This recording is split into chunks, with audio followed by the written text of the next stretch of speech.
Hi hello வணக்கம். இது உங்கள் சீர்காழி சரவணன். இந்த வீடியோ நம்ம எதை பத்தி பார்க்க போறோம்னா, பல்வேறு எதிர்பார்ப்புகளுக்கு மத்தியில ஜம்மு காஷ்மீர்ல இருக்கக்கூடிய அனைத்து கட்சிகளுடன் பிரதமர் மோடி தலைமையிலான கூட்டம் அவருடைய இல்லத்துல நடைபெற்றது. 4 மணி நேரத்துக்கு இந்த கூட்டம் நீடிச்சது. இதுல ஜம்மு காஷ்மீரினுடைய 8 அரசியல் கட்சியினுடைய 14 முக்கிய தலைவர்கள் இதுல கலந்துகிட்டாங்க. இதுல 4 பேர் முன்னாள் முதல்வர்கள். மெஹபூபா முஃப்தி, ஃபரூக் அப்துல்லா, ஓமர் அப்துல்லா, குலாம் நபி ஆசாத் இவங்கலாம் Jammu Kashmir ex chief ministers இவங்களும் இந்த கூட்டத்துல கலந்துகிட்டாங்க. இந்த கூட்டத்துல இந்த 4 மணி நேரம் நடந்தாலும் கூட அதுல இந்த ஜம்மு காஷ்மீரினுடைய பாஜக நீங்களாக மற்ற அரசியல் கட்சிகள் பெரும்பாலான நேரங்கள் இந்த மாதிரி 370 நீக்கத்தை ரத்து செய்யணும், மறுபடியும் 370 ஜம்மு காஷ்மீர்ல இம்ப்ளிமெண்ட் பண்ணணும், அந்த மாதிரியான கருத்துக்களையே தெரிவிச்சுட்டு இருந்தாங்க.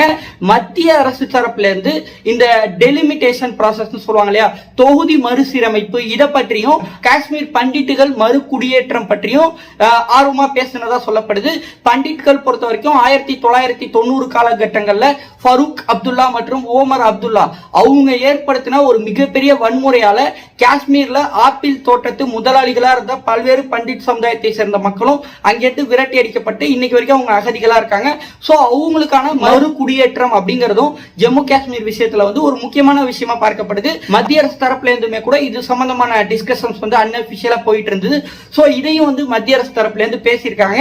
இந்த கூட்டம் முடிந்ததுக்கு அப்புறம் மெஹபூபா முஃப்தி அவர்கள் 370 மறுபடியும் ஜம்மு காஷ்மீர்ல கொண்டு வந்தே தீரணும் அப்படிங்கிற மாதிரியான ஒரு கருத்தை வலியுறுத்தி இருக்காங்க. ஃபரூக் அப்துல்லா பொறுத்த வரைக்கும் இந்த மாதிரி ஜம்மு காஷ்மீர்ல தேர்தல் நடத்துறதுக்கு முன்னாடி இந்த டெலிமிட்டேஷன் ப்ராசஸ் அப்படின்னு சொல்றாங்க இல்லையா மத்திய அரசு, இதையா எல்லா மாநிலத்துக்கும் செய்யாம ஜம்மு காஷ்மீர்ல மட்டும் செய்யணும்னு நினைக்கிறாங்க அப்படிங்கிற மாதிரியான ஒரு கேள்வியை முன் வச்சிருக்காங்க.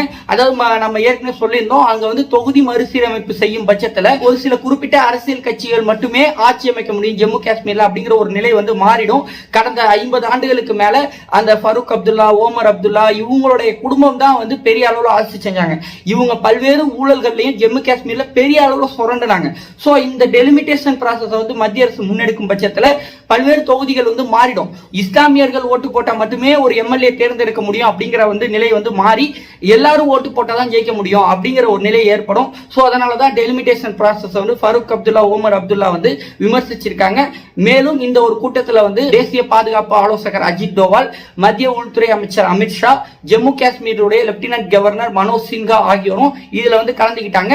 இந்த கூட்டத்தில் பல்வேறு விஷயங்கள் தொடர்பாக விவாதிச்சாலும் கூட ஜம்மு காஷ்மீரினுடைய அனைத்து கட்சி தலைவர்களும் இந்த மாதிரி இந்த கூட்டம் திருப்தி அளிக்கும் வகையிலையும் அமைதியான முறையிலையும் நடந்ததா வெளில பிரஸ் மீட் கொடுத்தாங்க. அதே மாதிரி பிரதமர் மோடியோடையும் ஆர்வமா புகைப்படம் எடுத்துக்கிட்டாங்க. அந்த போட்டோஸ் நம்ம பார்த்திருப்போம். இதுல இன்னொரு முக்கியமான விஷயம் என்னன்னா, அனைத்து கட்சிகளுமே இப்ப ஜம்மு காஷ்மீர்ங்கிறது ஒரு யூனியன் டெரிட்டரியா இருக்கு. சோ அதற்கு மாநில அந்தஸ்து கொடுக்கணும் அப்படிங்கிற விஷயத்தையும் வலியுறுத்தி இருக்காங்க. இப்ப இருக்கக்கூடிய ஒரு மிகப்பெரிய கேள்வி என்னன்னா, மத்திய அரசு தேர்தல் நடத்திட்டு மாநில அந்தஸ்து கொடுக்க போறாங்களா, இல்ல மாநில அந்தஸ்து கொடுத்துட்டு தேர்தல் நடத்த போறாங்களா அப்படிங்கிறது தான் ஒரு பெரிய சவாலான விஷயம். அதே மாதிரி ஏற்கனவே நம்ம சொல்லியிருந்தோம், அங்க நடந்த உள்ளாட்சி தேர்தல் ரொம்ப அமைதியான முறையில் நடந்துச்சு. சிங்கிள் லார்ஜஸ்ட் பார்ட்டியா பாஜக வந்திருந்தாங்க. அதே மாதிரி குப்கார் கூட்டணி அப்படிங்கறதும் அங்க இப்ப வலுவா அமைஞ்சிருக்கு. ஏன்னா கம்யூனிஸ்ட், காங்கிரஸ், அந்த தேசிய மாநாட்டு கட்சி, ஃபரூக் அப்துல்லாவுடைய கட்சி, இந்த மாதிரி ஒரு 5 கட்சி கூட்டணி இந்த குப்கார் அலையன்ஸ்ல இருக்கு. சோ இந்த கட்சிகள் சேர்ந்து தேர்தலை அடுத்து வரக்கூடிய தேர்தலை சந்திக்கும் பட்சத்துல மறுபடியும் அவங்க ஜெயிக்கிறதுக்கான வாய்ப்பு அப்படிங்கிறது அதிகமா இருக்கு. மறுபக்கத்துல லடாக்கும் இப்போ யூனியன் டெரிட்டரியா தான் இருக்கு. சோ லடாக்லயும் தேர்தல் நடத்தணும் அப்படிங்கிற மாதிரியான ஒரு கோரிக்கைகளும் இப்ப எழுந்திருக்குது. சோ மத்திய அரசு இதுல எந்த மாதிரியான முடிவு எடுக்கிறாங்க அப்படிங்கிறது வரும் நாட்கள்லாம் தெரியும். ஆனாலும் கூட அந்த 2019 ஆகஸ்ட் மாதம் ஜம்மு காஷ்மீர்ல அந்த 370 நீக்கினதுக்கு அப்புறம் ஒரு முக்கிய நகர்வு இப்பதான் நடந்திருக்குது. இதுல அனைத்து கட்சிகளும் ஆப்சன்டீஸ் இல்லாம கலந்துகிட்டதே மத்திய அரசுக்கு ஒரு வெற்றி அப்படிங்கிற மாதிரி தான் பார்க்கப்படுது. இதுல ரொம்ப பாசிட்டிவா பேசினது குலாம் நபி ஆசாத் அவர்கள் தான். அவர் இந்த பிரஸ் மீட் போறதுக்கு முன்னே ஒரு முக்கியமான தகவல் சொல்லியிருந்தாரு. எங்க நாட்டு பிரதமருடைய இல்லத்துக்கு எங்க மாநிலத்தினுடைய பிரச்சனையை பேசுறதுக்காக நான் போறேன் அப்படிங்கிற மாதிரி சொல்லியிருந்தாங்க. ஆனா மெஹபூபா முஃப்தி அவர்கள் மட்டும்தான் கண்டினியூஸா இந்தியா பாகிஸ்தான் கூட பேசணும், பாகிஸ்தான் கூட பேசினாதான் இங்க வேலை வாய்ப்பு உயரும் அப்படின்லாம் முரண்பட்ட கருத்துக்களை தெரிவிச்சு தெரிவிச்சிட்டு இருந்தாங்க. இதற்கு முன்னரே கூட ஜம்மு காஷ்மீர்ல வந்து தேசிய கொடி பறக்கக்கூடாது இந்த மாதிரி எல்லாம் காட்டமா வந்து மெஹபூபா முஃப்தி வந்து கருத்து தெரிவிச்சிருந்தாங்க. சோ அவங்களுக்கு எல்லாம் வந்து ஒரு விரக்தி என்னன்னா, நம்மளால மறுபடியும் முதலமைச்சர் ஆக முடியாத போயிடுமோ, நம்ம ஒரு அரசியல் தலைவரா இருந்தோம், இந்த 370 வச்சு இத்தனை வருஷமா ஏமாத்திட்டு இருந்தோம், இதை வந்து மத்திய அரசு பிடிக்கிட்டாங்க அப்படிங்கிற ஒரு விரக்தி வந்து ஃபாரூக் அப்துல்லா, ஓமர் அப்துல்லா, மெஹபூபா முஃப்தி இவங்கள்ட்ட எல்லாம் அதிகமா இருந்தது வந்து நம்ம அவங்க கொடுக்கக்கூடிய பிரஸ் மீட்ல இருந்து தெரிஞ்சுக்க முடியும். சோ இதுல இருக்கிற விஷயம். அடுத்ததா இன்னொரு முக்கியமான அப்டேட் என்னன்னா, நம்ம ஏற்கனவே சொல்லியிருந்தோம், அஜித் டோவால் அவர்கள் வந்து ஷாங்காய் ஒத்துழைப்பு மாநாட்டில் கலந்துக்கிறதுக்காக தஜிகிஸ்தானுடைய தலைநகர் துஷான்பேல நடக்கக்கூடிய கூட்டத்தில் கலந்துப்பாங்கன்னு அந்த ஒரு கூட்டம் வந்து நடந்துகிட்டு இருக்கு. இதுல வந்து Afghanistan, Pakistan, China, Tajikistan, Uzbekistan, Kyrgyzstan, Russia இந்த நாடுகளுடைய தேசிய பாதுகாப்பு ஆலோசகர்கள் வந்து இதுல கலந்துகிட்டாங்க. இதுல வந்து அஜித் டோவால் அதிரடியான சில கருத்துக்களை வந்து தெரிவிச்சிருந்தாங்க. குறிப்பா பாகிஸ்தான்ல இருக்கக்கூடிய பயங்கரவாத அமைப்புகளையும் தீவிரவாதிகளையும் ஒழித்து கட்டணும் அப்படிங்கிற மாதிரியான ஒரு உரையை வந்து துவக்கினாங்க.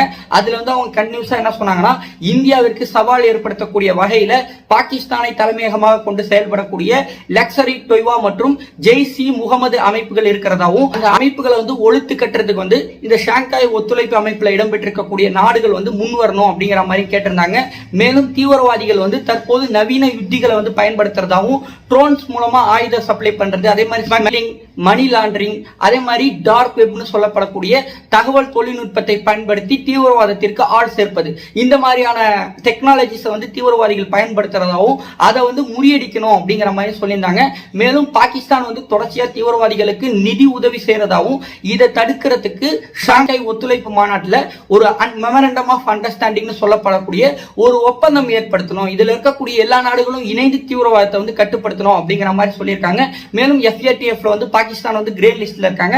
FATF-லயும் இது சம்பந்தமான ஒப்பந்தத்தை வந்து போட்டு பாகிஸ்தான் வந்து பிளாக் லிஸ்ட் கொண்டு போகணும் அப்படிங்கிற மாதிரிலாம் அஜித் டோவால் அவர்கள் வந்து காட்டமா விமர்சிச்சிருந்தாங்க. அதே மாதிரி பாகிஸ்தான் சைனாவுடைய சைனா பாகிஸ்தான் எக்கனாமிக் காரிடார் திட்டம், இந்த திட்டத்தினுடைய பெயரை குறிப்பிடாமல் அஜித் டோவால் அவர்கள் வந்து விமர்சிச்சிருந்தாங்க. அதை பத்தி சொல்றப்ப என்ன சொன்னாங்கன்னா, 2 நாடுகளுக்கு இடையில ஒரு திட்டத்தை செயல்படுத்தும் பட்சத்தில் அது மற்றொரு நாட்டினுடைய இறையாண்மையை பாதிக்கப்படக்கூடிய வகையில் இருக்கக்கூடாது. குறிப்பா அந்த சிபெக் திட்டம் வந்து இந்தியாவுடைய பாக் ஆக்குபைடு காஷ்மீர் பகுதிக்குள்ள வந்து போகுது. அந்த பாக் ஆக்குபைடு காஷ்மீர்ங்கிறது வந்து பாகிஸ்தானால் ஆக்கிரமிக்கப்பட்ட பகுதி, அது இந்தியாவுக்கு சொந்தமான பகுதி. அபிஷியலா 2019 இந்தியா வெளியிட்ட இந்தியாவுடைய பொலிட்டிக்கல் மேப்ல வந்து அந்த சிபெக் திட்டம் இடம்பெற்றிருக்கக்கூடிய பகுதிகள்லாம் இந்தியாவுக்குள்ள இருக்கு. சோ அந்த மாதிரி ஒரு இடத்துல வந்து அது பாகிஸ்தானுக்கு சொந்தம்னு சொல்லிட்டு சைனா வந்து சிபெக் திட்டத்தை இம்ப்ளிமெண்ட் பண்றதை வந்து நீண்ட காலமா இந்தியா வந்து விமர்சிச்சுட்டு இருக்காங்க. சோ அந்த நிலைப்பாடை வந்து மறுபடியும் அஜித் டோவால் அவர்கள் வந்து இந்த கூட்டத்தில் வந்து வெளிப்படுத்தியிருக்காங்க. அதே மாதிரி அஜித் டோவால் அவர்களுடைய குற்றச்சாட்டுகள் எல்லாத்தையுமே அந்த பாகிஸ்தானுடைய தேசிய பாதுகாப்பு ஆலோசகர் மொயின் யூசப் அவர்கள் வந்து அப்சர்வ் பண்ணிக்கிட்டாங்க. இறுதியில வந்து தீவிரவாதத்தை ஒழிக்கிறதுக்கு எல்லாரும் இணைந்து நடவடிக்கை எடுப்போம், இதற்கு பாகிஸ்தான் ஒத்துழைப்பு தரும் அப்படிங்கிற மாதிரி சொல்லியிருந்தாங்க. இன்னொரு வியப்பளிக்கக்கூடிய விஷயம் என்னன்னா, இந்த கூட்டத்தில் வந்து காஷ்மீர் பற்றி பாகிஸ்தானுடைய தேசிய பாதுகாப்பு ஆலோசகர் வந்து பெருசா எந்த தகவல்களையும் சொல்லாம இருந்தாங்க. இந்தியா தான் வந்து பாகிஸ்தான் வந்து கவுண்டர் பண்ணியிருந்தாங்க. அதே மாதிரி பெரிதும் எதிர்பார்க்கப்பட்ட 4 மாசமா வந்து இப்ப சேஸ்பயர் அக்ரிமெண்ட் போட்டதுக்கு அப்புறம் எல்லையில ஒரு அமைதி நிலவுது.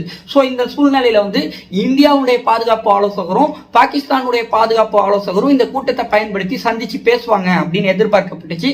ஆனா அந்த மாதிரி எந்த ஒரு சந்திப்பும் நடக்கல. மாறா இந்தியாவுடைய பாதுகாப்பு ஆலோசகரும் ரஷ்யாவுடைய பாதுகாப்பு ஆலோசகரும் சந்திச்சுதான் நீண்ட நேரத்துக்கு வந்து ஒரு விவாதத்தை மேற்கொண்டாங்க. இதுல வந்து இந்தோ பெசிபிக் ரீஜனுடைய பாதுகாப்பு, உலக அளவுல நடப்பு அரசியல், இதை பத்தியும் பெரிய அளவுல வந்து இருதரப்பினரும் இருதரப்பு கருத்துக்களையும் பரிமாறிக்கிட்டதாகவும் இதை பத்திலாம் ஒரு ஆலோசனை மேற்கொண்டதாகவும் சொல்லப்பட்டுச்சு. சோ ஒட்டுமொத்தமா பார்க்கும்போது இந்த ஒரு கூட்டத்தில் வந்து இந்தியா பெரிய அளவுல பாகிஸ்தானை கவுண்டர் பண்ணிருக்காங்க. சோ எல்லை தாண்டிய பயங்கரவாதம் அப்படிங்கறத வந்து இந்தியா வந்து முழுமையாக கட்டுப்படுத்தணும் அப்படின்னு விரும்புறாங்க. அப்பதான் காஷ்மீர்ல வந்து நம்ம அமைதியை ஏற்படுத்த முடியும். சோ அதன் அடிப்படையிலேயே அஜித் டோவால் அவர்களுடைய கருத்துக்கள் வந்து இந்த கூட்டத்தில் இடம்பெற்றிருந்ததா சொல்லப்படுது. சோ இதான் இந்த ஒரு பதிவில் நான் சொல்ல வந்த விஷயம். இதை பத்தி நீங்க என்ன நினைக்கிறீங்க அப்படிங்கிற உங்களுடைய கருத்துக்கள் அவசியம் பதிவு பண்ணுங்க. இந்த வீடியோ உங்களுக்கு பிடிச்சிருந்ததுன்னா உங்களுடைய நண்பர்களுக்கும் மறக்காம ஷேர் பண்ணுங்க.